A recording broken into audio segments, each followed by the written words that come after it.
नमस्कार मित्रों, चलिए चलते हैं हिंदी साहित्य के माहौल में और सुनते हैं नीलम कुलश्रेष्ठ जी की लिखी हुई कहानी तुम्हारी जुदाई में।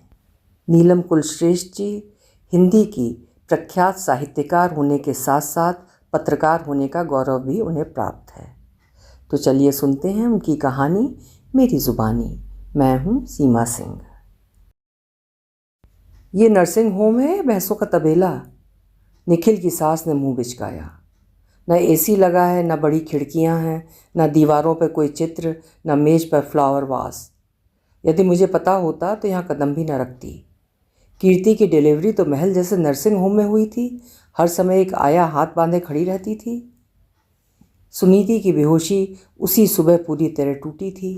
अपनी मम्मी की बात सुनकर उसने भी निखिल को हिकारत से देखा। वैसे जब भी वो यहाँ चेकअप कराने आती थी तो नर्सिंग होम के साफ़ सुथरे लॉन और एक कतार में सजे गमलों को देखकर निहाल हो जाती थी। 4-5 सीढ़ियाँ चढ़कर कांच का मुख्य दरवाज़ा खोलती तो गदगद होकर कहती, मेरी कल्पना में ऐसा ही नर्सिंग होम बसा था। मैं हमेशा यही सोचती थी कि किसी सुंदर स्थान पर अपने बच्चे को जन्म दूँ। सुनीति तो यहाँ की हर बात पर फिदा थी। डॉक्टर ने नया नया नर्सिंग होम खोला था, इसलिए उनकी मधुर मुस्कान, मुलायम तसल्ली देती आवाज़ अपने नए नर्सिंग होम की साख बनाने में लगी रहती थी। उनका यही अपनत्व तो सुनीति को भा गया था। लेकिन मम्मी की बात सुनकर अब वो भी मुंह बना रही थी। उसकी मम्मी फिर बड़बड़ाई। कीर्ति वाले नर्सिंग होम में सुबह सुबह उबला पानी मिल जाता था, चाय मिल जाती थी, पर यहाँ सुबह 6 बजे उठकर सब इंतज़ाम खुद करना पड़ रहा है। निखिल उनकी बातों से खिसिया गए थे। परेशान तो पहले से ही थे। जब सुनीति की तबीयत खराब होनी आरंभ हुई तो वो घर पर अकेले थे। माता पिता तो बचपन में ही गुजर चुके थे। भाई बहन दूसरे शहरों में थे। पत्नी की हालत देखकर उनके हाथ पांव फूले जा रहे थे। हालांकि पड़ोसी गायत्री भाभी ने उन्हें आश्वासन दे दिया था कि सब कुछ संभाल लेंगी, लेकिन अचानक उनके चाचा का देहांत हो गया, इसलिए उन्हें जाना पड़ा। उधर पहले सुनीति के कमर में हल्की सी दर्द की लहर उठी जो उधर तक चली आई। निखिल उसे नर्सिंग होम ले आए थे। डॉक्टर ने जांच के बाद घबराकर मुंह बनाया। इनके तो गर्भाशय का सारा पानी निकल गया है। बच्चे को बचाने के लिए तुरंत ऑपरेशन करना होगा। कुछ भी करिए, बच्चे व उसकी मम्मी को कुछ नहीं होना चाहिए, कहते हुए निखिल ने तुरंत जरूरी कागज़ों पर हस्ताक्षर करके दे दिए। ऑपरेशन की बात सुनकर वो अपनी बहन को तार देकर बुलाना चाह रहे थे, लेकिन सुनीति ने ही जोर देकर कहा कि उसकी मम्मी अनुभवी हैं, उनसे उसे राहत मिलेगी। तब अपने मित्र सुहेल को उन्होंने तार देने भेज दिया। निखिल और सुहेल ऑपरेशन थिएटर के बाहर चहलकदमी कर रहे थे। थोड़ी देर बाद महिला डॉक्टर बाहर निकली। अपनी आवाज़ भरसक नर्म बताते हुए उसने बताया, बच्चा बहुत कमज़ोर था, मैं कोशिश करके भी उसे बचा नहीं सकी। ओहो! निखिल को लगा जैसे कलेजा हिल गया हो। किसी तरह बोले, लेकिन सुनीति तो ठीक है ना? वो तो काफ़ी कुछ ठीक हैं, लेकिन अभी थोड़ी देर को तो बेहोश रहेंगी ही। कुछ देर बाद बेहोश सुनीति को स्ट्रेचर पर डालकर बाहर निकाला गया। एक नर्स उसकी बाह में लगी ग्लूकोज की बोतल पकड़े हुए थी। सुनीति का सफ़ेद चेहरा, बंद आंखें और बिखरे बाल देखकर निखिल का कलेजा मुंह को आ गया। बचपन से ही उन्होंने मौत के नज़ारे देखे थे। पहले उनकी मम्मी गई, फिर पिता और अब ये नन्हा जीव। लेकिन रोने का भी समय कहाँ था। सुहेल भी उन्हें तसल्ली देता कुछ घंटों के बाद चला गया। निखिल अकेले ही सुनीति के पास वार्ड में बैठे रहते। कभी कभी वो तंद्रा में आंखें खोलती और अपने हाथ पेट पर लगे हुए टाँकों पर ले जाकर कराने लगती। निखिल तुरंत नर्स को खबर करते। वो जब इंजेक्शन देती तो सुनीति को राहत पहुंचती। पास पड़े खाली झूले को देखकर उन्हें लगता जैसे कलेजे में दर्द का बगुला सा उठ रहा हो। गनीमत थी कि उस झूले की ज़रूरत पास के वार्ड में पड़ी तो आया उसे उठाकर ले गई। निखिल सुनीति की मम्मी का इंतज़ार कर रहे थे। उनके शहर से यहाँ तक आने में सिर्फ 4 घंटे लगते थे, लेकिन वो कहीं दूसरे दिन शाम को आ पाईं। मम्मी जी, क्या तार नहीं मिला था? निखिल ने पूछा तो बोली, तार तो बिल्कुल समय से मिल गया था, लेकिन मेरी सहेली की बेटी की शादी थी, उसे छोड़कर कैसे आती? फिर मैं कोई डॉक्टर तो हूँ नहीं, जल्दी आकर भी क्या कर लेती? ऐसे पूर्ण उत्तर से निखिल के मन में आग लग गई। बेटी के ऑपरेशन के समय भी मम्मी शादी के जलवे देखने में मगन थी, जबकि पता था कि दामाद अकेला है। आते ही पहले तो उन्होंने शोर मचाया। दर्द उठने के 8 घंटे बाद ही सुनीति का ऑपरेशन कर डाला। लोग तो 2-2 दिन इंतज़ार करते हैं कि डिलीवरी सामान्य हो। इन डॉक्टरों को तो पैसे से मतलब है। मेरी बेटी का शरीर चीर-फाड़ करके रख दिया। हाय, मैं होती तो ऐसा ना होने देती, किसी दूसरे अस्पताल में दिखाती। निखिल झल्ला गए। इसीलिए तो आपको तार दिया था। यदि तार पाते ही आप चली आती तो हम लोग कुछ सोच सकते थे। जमकर नाश्ता करने और चाय पीने के बाद सुनीति की मम्मी अस्पताल का चक्कर लगाने निकली। अब उनके पास झींकने का एक और बहाना था। इस नर्सिंग होम में कितनी गंदगी है। पीछे का कचरे का डिब्बा खून से सनी रुई और पट्टियों से ऊपर तक भरा हुआ है। निखिल दांत पीस कर रह गए कि अस्पताल के कचरे के डिब्बे में क्या हीरे मोती मिलेंगे। सुबह तकिए के गिलाफ चादर बदलती आया को ही डांटने लगी। दूसरी साफ चादर लाओ, नहीं तो बड़ी डॉक्टर से शिकायत कर दूंगी। दूसरी सुबह फिर उस आया को उन्होंने टोका तो वो आग बबूला हो गई। आपको शिकायत करनी है कर दो, ये चादरें पसंद नहीं है तो घर से लेकर आओ। उधर सुनीति अपने दर्द से परेशान थी। बच्चे के जाने की खबर सुनकर बार बार उसकी आंखें भर आतीं। वो अपनी मम्मी से भावनात्मक सहारे की अपेक्षा कर रही थी, लेकिन वो सब पर धौंस जमा रही थी, उसकी भावनाओं से खिलवाड़ कर रही थी। जिस घर के मर्द बेवकूफ़ होते हैं उन्हीं के बच्चे कोख में मर जाते हैं। आज निखिल ने 4-5 हॉस्पिटल्स की छानबीन की होती तो काहे को इस नरक में तुझे लाता। हाय, मेरा तो कलेजे का टुकड़ा जन्म लेते ही चल बसा। कमजोरी के कारण सुनीति के दिमाग की शक्ति भी नहीं बची थी कि वो सही ढंग से सोच सके। मम्मी की बात सुनते उसकी आंखों से झरझर आंसू बह निकले। वो आग्नेय नेत्रों से निखिल को देखने लगती जैसे कि वो हत्यारा हो। निखिल ने 2 दर्जन मौसमियाँ लाकर रख दी, लेकिन सास ने नाक चढ़ाई। तुम्हें अकल है या नहीं? मैं बूढ़े हाथों से कहाँ तक रस निकालूंगी? क्या जूस नहीं ला सकते थे? निखिल को बहुत गुस्सा आया कि चाय होटल से आ रही है, खाना होटल से आ रहा है, क्या छोटा सा काम भी ये महारानी नहीं कर सकती? तीसरे दिन घर पहुंचते ही शाम को मम्मी जी ने घोषणा कर दी, इस छोटे से कमरे में मुझसे सांस भी नहीं ली जा रही है। दवाइयों की बदबू से सिर फटा जा रहा है। मैं तो अपने घर जा रही हूँ। निखिल घबराए। ये क्या कह रही हैं? कुछ दिन तक सुनीति की देखभाल करनी है, मैं अकेले क्या क्या करूँगा? मैं तो चली। अच्छा तो बस 2 दिन रुक जाइए, मैं अपनी बहन को तार देकर बुला लेता हूँ। मेरा किसी पर विश्वास नहीं है। कल सुबह कीर्ति प्रीति आ जाएंगी। तुम सब क्या जानो, ऑपरेशन के बाद जच्चा को रूई के फाई की तरह संभाल कर रखा जाता है। क्या कोई ननद ऐसा कर सकती है? क्यों, क्या ननद इंसान नहीं होती?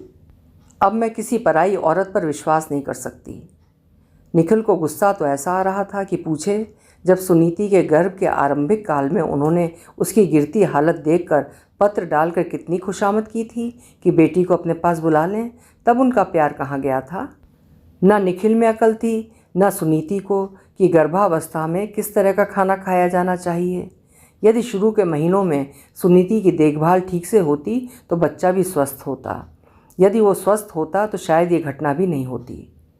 बहरहाल सुबह 10 बजे उनकी दोनों सालियां आ टपकीं। कीर्ति ने वार्ड में कदम रखते ही कहा, मम्मी ठीक कह रही थी, नर्सिंग होम क्या है, भैंसों का तबेला है। मेरी डिलीवरी तो शहर के सबसे बड़े नर्सिंग होम में हुई थी। प्रीति ने भी आग लगाई, मैं तो अब सोच समझ कर शादी करूँगी, कहीं मेरी हालत भी दीदी जैसी ना हो जाए। क्यों दीदी, तुम्हें भी यही सड़ी सी जगह पसंद आई? सुनीति की आंखें छलछला आईं, जैसे उसे यहाँ दाखिल करवाकर सचमुच अत्याचार किया जा रहा हो। निखिल ने चाहा कि कीर्ति को डपट दे। अरे क्लर्क की बीवी हो, तुम्हारे पति नरेंद्र को मुझसे आधी तनख्वाह मिलती है। रईस माता पिता के पैसों के जोर पर अच्छे नर्सिंग होम में तुम्हारी डिलीवरी हो भी गई तो क्या हुआ? जो अभावों में पले होते हैं उनका मानो आत्मविश्वास भी बार बार गिरती हुई दीवार जैसा हो जाता है। जिंदगी भर वे किसी गलत बात का विरोध नहीं कर पाते, किसी को भी पूरे आत्मविश्वास से नहीं डपट पाते। निखिल का व्यक्तित्व ऐसा ही था। उन्हें नक्सड़ी प्रीति की बात पर भी गुस्सा आ रहा था। मन तो हो रहा था लगे हाथ उसे भी डपट दे। तुम्हारी मामूली शक्ल की दीदी 30 पार कर गई थी, उससे कोई भी शादी करने को तैयार नहीं था। ये तो मेरी मेहरबानी या मजबूरी थी कि उससे शादी कर ली मैंने। निखिल के विचार मन ही मन में घुट रहे थे। घर पर सास व सालियों के जहर बुझे तीर उनके कलेजे में टीस पैदा कर रहे थे। निखिल मायूस होकर सोचते रहते कि सुनीति भी कितनी बेगानी हो गई है, वरना इन 9 महीनों में उसके लिए उन्होंने क्या नहीं किया। सुबह उठकर स्वयं ही पानी भरते थे व नाश्ता भी बना कर देते थे। तब सुनीति कहती, ये आप क्या कर रहे हैं? मम्मी के ना रहने से मुझे तो बचपन से ही काम करने की आदत हो गई है सुनीति।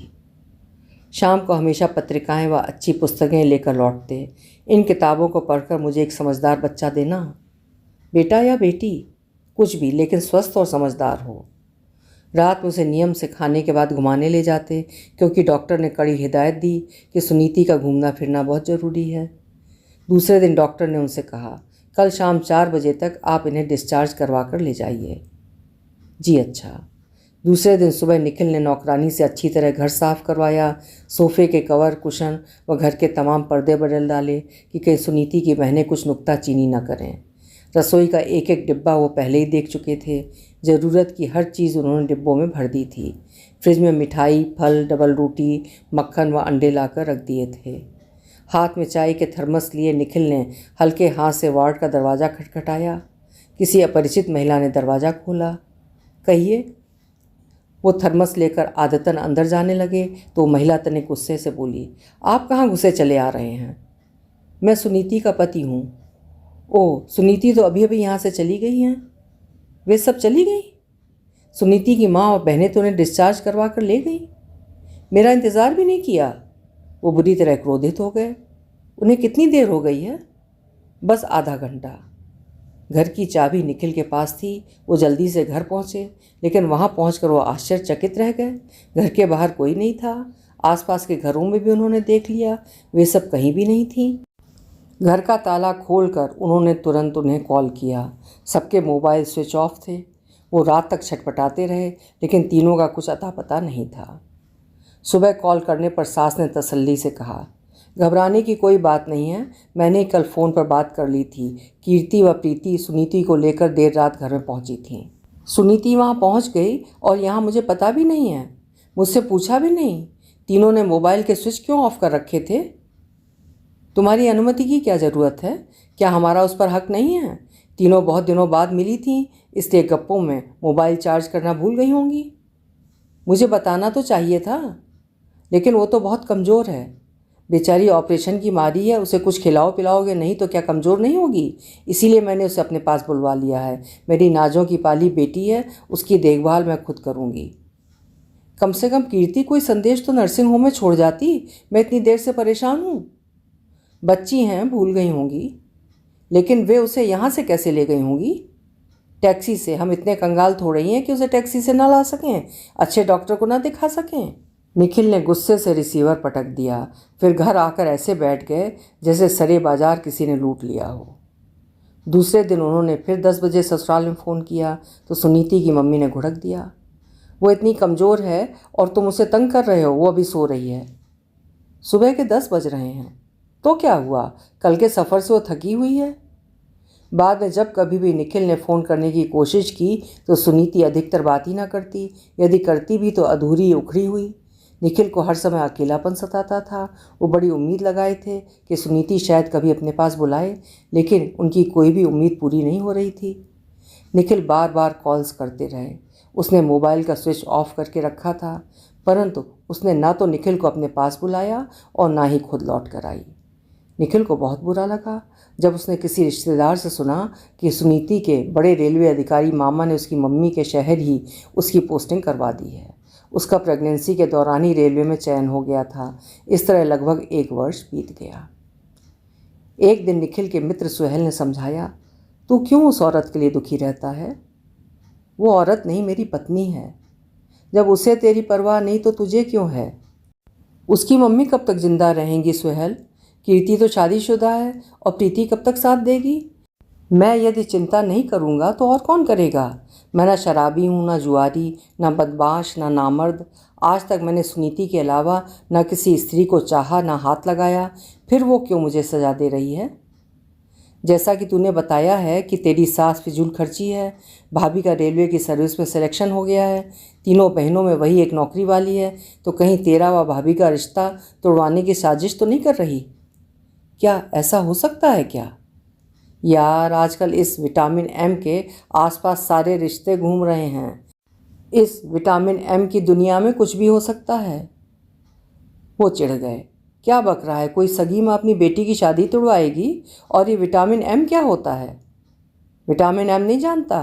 विटामिन एम यानी विटामिन मनी। क्या यार, दुनिया का दस्तूर है, जब सीधी उंगली से घी ना निकले तो टेढ़ी उंगली से निकाल लेना चाहिए। निखिल ने सोचा क्यों ना सुहेल की बताई युक्ति से काम लिया जाए। उसने एक ईमेल किया। सुनीति, तुम ना मोबाइल से बात करती हो ना मेरे मेल्स का उत्तर देती। इसका मतलब है तुम मुझसे तलाक चाहती हो। मैं तलाक देने के लिए तैयार हूँ। वैसे तो मैं तलाक नहीं चाहता, किंतु तुम्हारी इच्छा का सम्मान करता हूँ। इस ईमेल का भी उत्तर न मिला तो उन्होंने दूसरा ईमेल किया। सुनीति, ज़िंदगी भी क्या अजीब चीज़ है। तुमसे बिछड़ कर जैसे मैं अपाहिज हो गया था। मैं समझ बैठा था कि मेरी ज़िंदगी में अब कभी बाहर नहीं आएगी, लेकिन अब बाहर अपने सौंदर्य की सारी छटा व खुशबू बिखेरती मेरे जीवन में चली आई है। उस बाहर का नाम है कनिका। वो हमारे ऑफिस में नई नई आई है। मैं ये समझता था कि मुझे सारी ज़िंदगी एक मामूली स्त्री को प्यार करते हुए बितानी पड़ेगी, लेकिन एक गोरे रंग की मुझसे 10 वर्ष छोटी स्त्री ने मेरी तरफ स्वयं मित्रता का हाथ बढ़ाया है। तुम्हारी मेरे लिए उदासीनता देखकर मैं सोच रहा हूँ उसका हाथ थाम ही लूँ। पुनश्च देखो, अपने मामूली होने की बात का बुरा नहीं मानना। लेकिन ये ईमेल भी निरुत्तर ही रहा। अब उन्होंने 1 सप्ताह बाद ईमेल लिखा। सुनीति, तुम मेरी तरफ से पूर्णतः निश्चिंत हो जाओ। अब मैं तुम्हारे जीवन में कोई अवरोध पैदा नहीं करूँगा। एक खुशखबरी दे रहा हूँ, कनिका ने मेरे पड़ोस के घर का एक कमरा किराए पर ले लिया है। इस शनिवार को अपना सामान यहाँ ला रही है। इस शनिवार से मेरी शामों व रातों के सारे कष्ट दूर हो जाएंगे। तुम्हें विशेष धन्यवाद दे रहा हूँ। यदि तुम इस तरह मायके न जाकर बैठ जाती तो मुझे किस तरह पता लगता कि बाहर क्या चीज़ होती है, प्यार क्या होता है। हम दोनों का तलाक होने में समय लगेगा, लेकिन कनिका पड़ोस में रहेगी तो मेरा ख्याल रखेगी। तलाक के बाद तुम भी आज़ाद हो और मैं भी। तब आसानी से हम दोनों शादी कर सकते हैं। पुनश्च कल ही रजिस्टर्ड पत्र से तलाक का नोटिस भिजवा रहा हूँ। जल्दी कार्रवाई आरंभ करने से हम लोग एक दूसरे से छुटकारा पा सकते हैं। शुक्रवार की रात को निखिल खाना खाकर अलसाए से बिस्तर पर पड़े उपन्यास पढ़ रहे थे। दरवाजे की घंटी बजी तो उन्होंने सोचा रात के 10 बजे कौन आ सकता है। सुहेल तो टूर पर शहर से बाहर है। दरवाज़ा खोलते ही उसने उनके गले में बाहें डाल दी और हिचकी भरकर रोने लगी। मैं सोच भी नहीं सकती थी कि मेरी माँ ही मुझे गुमराह कर सकती हैं। पहले बच्चे जाने के दुख में, कमजोरी में मैं कुछ सोच नहीं पा रही थी। मैं अपने ट्रांसफ़र की एप्लीकेशन देकर लंबी छुट्टी लेकर आई हूँ। निखिल ने उसे अपनी बाहों में सहेज लिया। अब कहने को बचा ही क्या था। अभी आप सुन रहे थे नीलम कुलश्रेष्ठ जी की लिखी हुई कहानी तुम्हारी जुदाई में। कहानी अच्छी लगी हो तो कहानी को लाइक और शेयर करिएगा, और चाहें तो चैनल भी सब्सक्राइब कर लीजिएगा। कल फिर मिलते हैं। नमस्कार।